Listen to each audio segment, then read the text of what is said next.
Hi, everyone. I'm Anne-Marie Green. And I'm Paula Reed. We begin this hour in California, where the Los Angeles Fire Department says a magnitude 5.4 aftershock struck Southern California shortly after 4 a.m. local time this morning. It comes just a day after a magnitude 6.4 quake struck the Mojave Desert. CBS News correspondent Carter Evans and his crew were able to capture this morning's shaking on camera. Whoa, roll, someone roll, roll, roll, roll. The area they're rolling. They are, and he did this yesterday too. An earthquake hit and he started rolling. The area was shaken yesterday by the region's strongest earthquake in 20 years. It damaged homes, set off fires, and injured several people. The tremor could be felt as far away as Las Vegas. Officials say that it may trigger a more powerful quake in the days ahead. Carter Evans reports. The 6.4 magnitude quake in Ridgecrest sent items flying off the shelves at local businesses, and broken bottles littered the floor of this liquor store. Everything that was on the shelves came crashing down. The wine, all I heard was just, and it just fell. Home security cameras caught the shaking that also caused roads to crack. This house went up in flames. We have multiple injuries. We've had 2 house fires. We've had small vegetation fires, power lines down, gas leaks. The local hospital was partially damaged, so 15 patients were evacuated as a precaution. Some had to be airlifted to other hospitals. Wait, what's going on? Are you serious? Tremors were even felt more than 100 miles away at our Los Angeles station KCBS. Shoot. Look at Back in Ridgecrest, Mayor Peggy Breeden says they're concerned about more potential damage. You've declared a state of emergency. What does that do for the city? It allows us to seek services from all the entities, both state and federal, that can help us with the cleanup. This was one of the largest quakes to hit Southern California since the 1994 Northridge earthquake. That trembler had a magnitude of 6.7 and left 72 people dead and up to $20 billion in damage.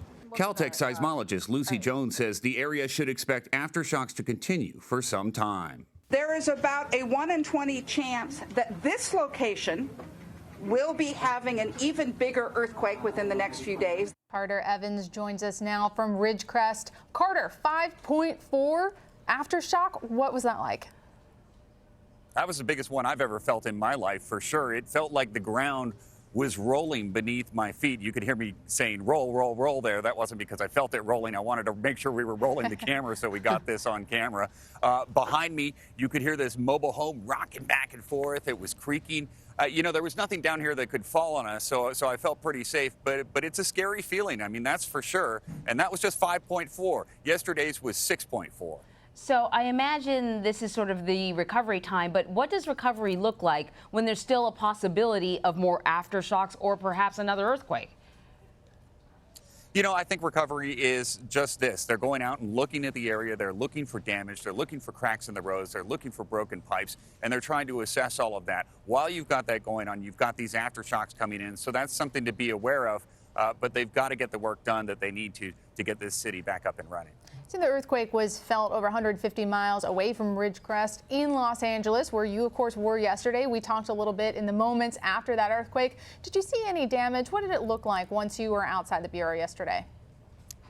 So there was really not a lot of damage in Los Angeles. I did hear about one water main break that was attributed to the earthquake, but overall the shaking in Los Angeles was not nearly as significant, right in about the 4 magnitude range, and compared to what they felt here, that was pretty minor. So you mentioned the possibility of aftershocks or perhaps even a bigger earthquake. So then how do you prepare for something like that? What's happening in the area? Well, not a whole lot. I mean, they tell us always to stay prepared, to have your earthquake kit ready, have enough water for a couple of days, enough food for a couple of days, to have batteries and a radio so you can hear what's going on if you lose power. I suspect a lot of people are updating their earthquake kits come today. Everyone yesterday, though, kept talking about the big one and how California is overdue for a major earthquake. And was this the big one? Is there any indication that what happened yesterday and today is bringing you any closer to this big one that everybody's been talking about for years? Well, you know, seismologists say that is a possibility, and that's certainly something they're going to be analyzing over the next couple of days. When they look at the data that's coming in from all these different points, they can get an idea of how this quake occurred, where it occurred, on what fault line. Is it possibly going to trigger more earthquakes? That's something they'll be able to sort out in the following days. You know, Carter, I'd heard that some of the people living in L.A. were a little disappointed in the early warning system, that they never got the warning that they had expected. What happened there? So we have this app on our phones. It's called Shake Alert, and it's supposed to give you a warning a few seconds before the earthquake strikes. That's in a case like this, where the earthquake is far away and it takes some time for the waves to travel to Los Angeles. So you're supposed to get a warning of, in this case, say maybe 30 seconds. That didn't happen. It wasn't because the app wasn't working. It was because the tolerances were set too high.